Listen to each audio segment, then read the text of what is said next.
Halo teman-teman, selamat datang kembali di channel ADL Story. Di video ini saya akan menceritakan film berjudul All yang menceritakan kejadian aneh yang mana sekelompok orang mengalami penuaan yang sangat cepat. Hal itu mulai terjadi ketika mereka datang di sebuah pantai.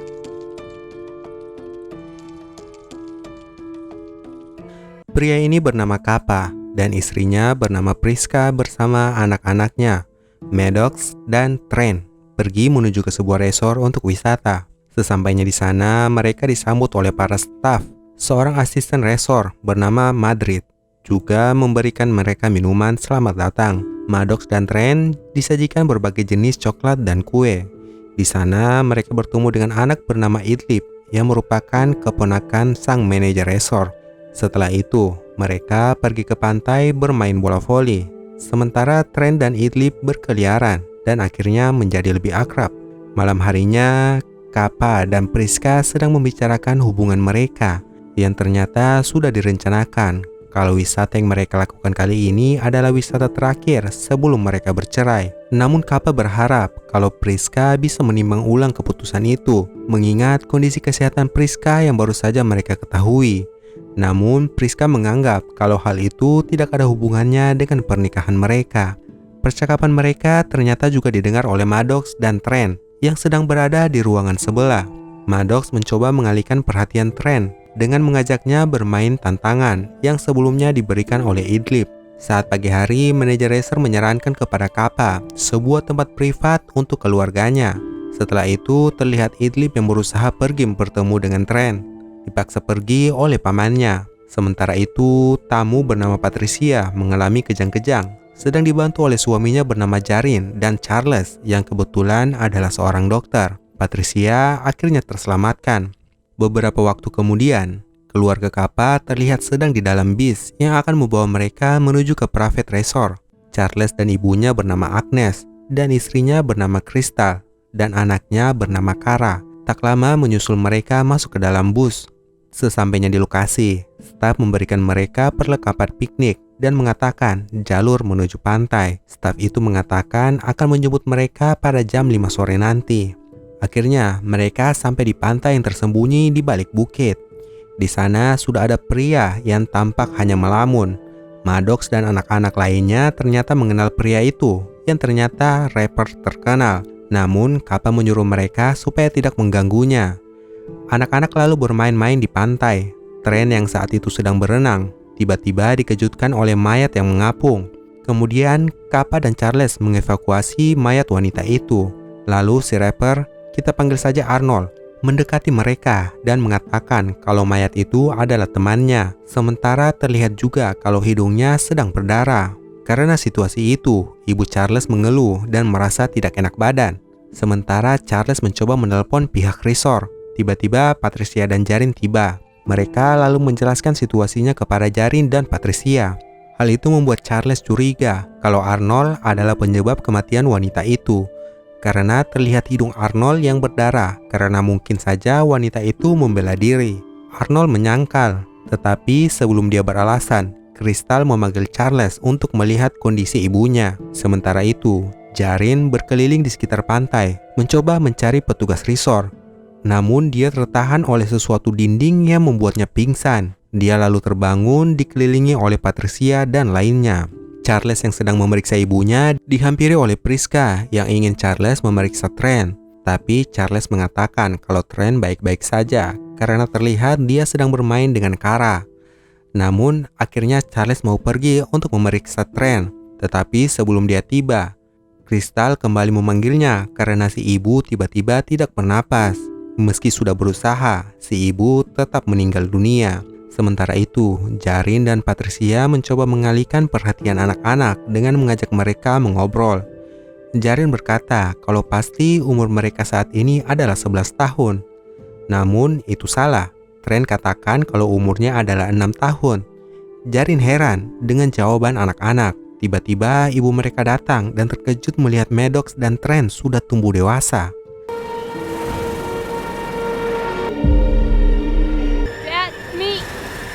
Sementara itu, Charles melihat Arnold yang lari ke arah ngarai jalan pintu keluar pantai. Dia mengejarnya, namun di sana mereka berdua pingsan dan kembali sadar di pinggir pantai.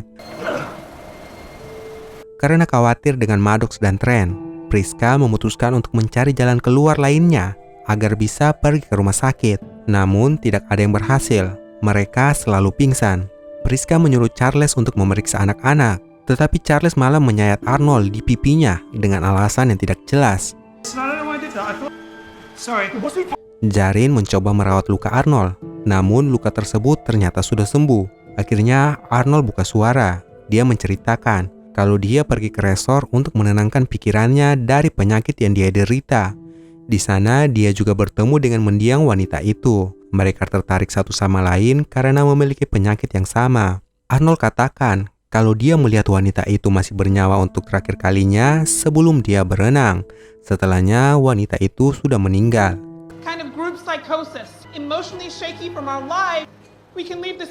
Kemudian Charles memeriksa anak-anak.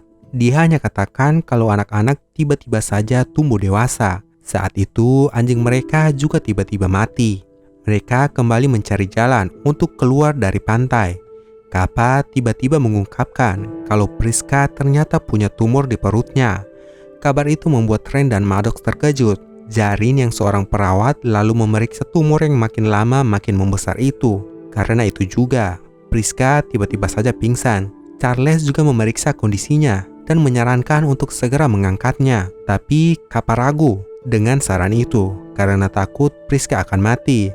Namun akhirnya dia setuju. Charles yang hendak menyayat perut Priska tiba-tiba kehilangan fokus dan bertingkah aneh. Akhirnya Jarin mengambil alih. Namun sayatan di perut Priska sembuh dengan sangat cepat. Mereka akhirnya kembali menyayat dan menahan luka itu agar tumor besar itu bisa dikeluarkan. Akhirnya tumor itu berhasil diangkat dan Priska langsung sembuh dari penyakitnya. Sementara Arnold memeriksa tubuh wanita itu yang ternyata sudah berubah menjadi tengkorak, seolah sudah meninggal bertahun-tahun lamanya. Karena hal itu, mereka menyadari kalau waktu di pantai berbeda dengan tempat lainnya. Priska menyimpulkan kalau 30 menit di pantai membuat mereka menua kurang lebih 1 tahun. Jarin berteori kalau penuaan itu disebabkan oleh bebatuan di sekitar pantai yang mempercepat proses sel mereka. Karena hal itu, mereka selalu pingsan ketika akan pergi dari pantai karena tubuh mereka sulit untuk kembali menyesuaikan. Jadi dia sarankan untuk jalan pelan-pelan ketika melewati tebing ke arah luar. Sementara itu, Trent dan Kara yang mulai puber berduaan di dalam tenda. Singkat cerita, ketika keluar tenda, orang dewasa terkejut melihat Kara yang sudah hamil tua, yang sebentar lagi akan melahirkan. Tak lama dari itu, Kara benar akan melahirkan. Hal itu membuat Kristal lari ke arah tebing dan membuatnya pingsan. Ketika dia siuman, bayi Kara sudah lahir. Namun tidak bertahan lama. Bayi Kara tiba-tiba meninggal. Semuanya sedih karena hal itu. Kristal meminta Charles untuk mencari jalan keluar. Tetapi Charles bertambah aneh. Dia bahkan menjulurkan pisau ke arah Jarin. Kelakuan Charles membuat Kristal lari menyendiri. Maddox selalu menemukannya sedang menangis sendirian. Perbincangan mereka berdua terhenti karena Patricia berteriak. Ternyata Charles menikam Arnold berulang kali. Dan setelah itu dia pergi tanpa rasa bersalah. Jarin dan Kappa lalu menghampiri Charles. Mereka mengambil pisau dari Charles yang sudah bertambah gila. Di sore harinya, Jarin memutuskan untuk berenang mengitari laut untuk mencari bantuan. Sementara menunggu Jarin kembali, Priska mengatakan kepada keluarganya kalau dia mendapat ide untuk pergi wisata ke resort itu karena dia mendapat undian di sebuah apotik. Setelah itu, Maddox berbicara dengan ibunya mengenai perceraian yang akan mereka lakukan. Maddox mengetahui kalau bukan penyakit ibunya yang menjadi alasan, tetapi karena ada orang ketiga. Mendengar konfirmasi dari sang ibu, Maddox sedih dan pergi untuk menyendiri, menenangkan emosinya. Saat dia berendam di laut, tiba-tiba dia menemukan Jarin yang sudah tidak bernyawa. Hal itu membuat mereka tahu kalau berenang melewati batas juga bisa membunuh mereka karena akan pingsan dan akhirnya tenggelam. Sementara itu, Trent dan Kara masih bersedih dengan kehilangan mereka. Trent lalu mengebur bayinya. Sementara Kara tiba-tiba memanjat tebing, mencoba mencari bantuan. Semuanya panik. mencoba untuk menghentikan Kara. Dan beberapa inci sebelum sampai di puncak, Kara pingsan sehingga terjatuh dan membuatnya meninggal. Setelah itu, giliran Patricia yang mencoba untuk pergi dari pantai itu dengan menggunakan pelampung buatannya. Namun dia lagi-lagi mengalami kejang-kejang dan meninggal dunia sebelum sempat mengapung ke laut.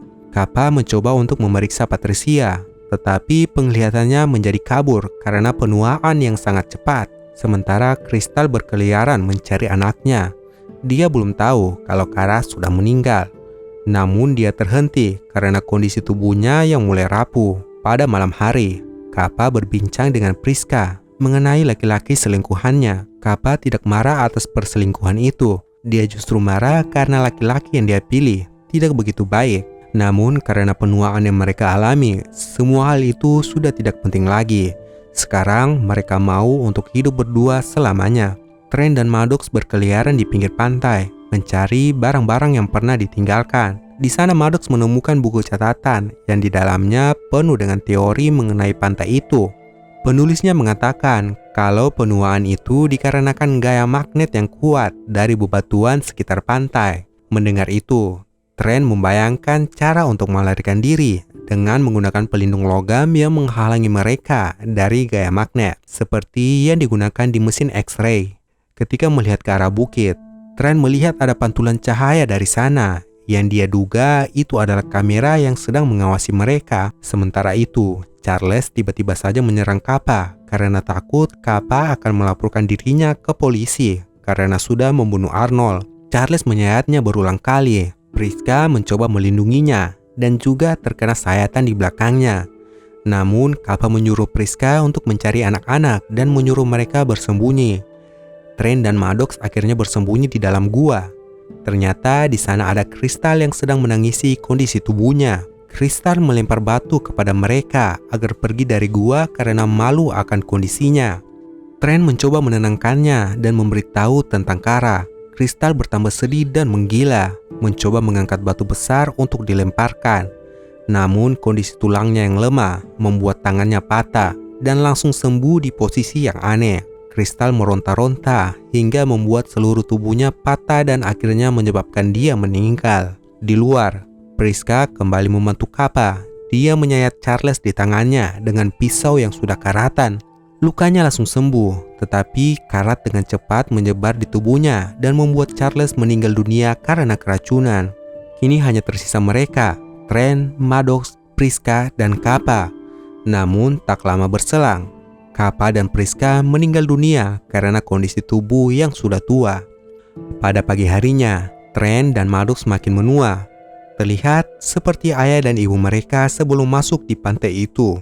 Mereka memutuskan untuk bermain istana pasir guna menghabiskan waktu terakhir mereka. Saat itu, Tren mengingat catatan kode yang sebelumnya ditinggalkan oleh Idlib. Tren akhirnya berhasil memecahkan kode itu. Dikatakan dalam kode itu kalau Paman Idlib tidak menyukai karang. Mereka berpikir kalau itu adalah petunjuk. Jadi mereka memperhatikan karang yang ada di pinggir pantai itu, lalu berenang dan masuk ke dalam terowongan yang dipenuhi dengan karang. Namun baju Maddox tersangkut. Tren mencoba menolongnya dengan susah payah. Sementara itu, si sopir bus yang melihat dari kamera tidak melihat mereka keluar dari gua. Jadi dia melaporkan kepada atasan kalau dua saudara itu meninggal dunia, yang artinya bahwa subjek nomor 73 semuanya meninggal dunia. Setelah itu, si sopir pergi menuju laboratorium penelitian milik perusahaan bernama Warren. Di sana, seorang ilmuwan bernama Sydney melaporkan kepada manajer resort kalau semua subjek percobaan meninggal dunia. Namun, manajer resort meyakinkan mereka kalau percobaan terakhir tidak sia-sia. Karena dari percobaan itu, mereka telah menemukan obat yang bisa menyembuhkan dan bahkan memperlambat penderita kejang-kejang dari kematian. Obat kejang itulah yang mereka uji di tubuh Patricia. Obat itu mereka masukkan ke dalam minuman yang diminumnya ketika tiba di resort, yang ternyata bisa bertahan beberapa jam di pantai, yang kurang lebih 16 tahun di dunia. Perusahaan itu ternyata menggunakan kondisi pantai untuk mempercepat uji klinis obat baru yang mereka buat, sehingga bisa mempercepat distribusi obat dan mengurangi biaya. Kembali di resort, manajer bertemu dengan Idlib yang setia menunggu Tren dan Maddox. Pamannya mengatakan kalau mereka sudah kembali ke rumah dan menyuruhnya mencari teman baru. Sementara itu, seorang memberikan buku catatan kepada seorang polisi yang sedang berlibur di sana. Ternyata buku itu berisi nama-nama orang yang hilang. Sementara manajer hotel menyambut tamu baru yang ingin digunakan sebagai subjek. Taff memberikan minuman, namun seseorang menjatuhkan minuman itu. Dan ternyata tamu baru itu adalah Trent dan Maddox yang berhasil keluar dari gua karang. Idlib mendekat, Trent langsung mengeluarkan catatan kode itu. Singkat cerita, perusahaan Warren akhirnya ditutup. Trent dan Maddox dipulangkan kepada bibi mereka. Sekian alur cerita film dari film All. Semoga kalian suka. Terima kasih sudah menonton. Jangan lupa like, komen, dan subscribe. Sampai ketemu di video berikutnya.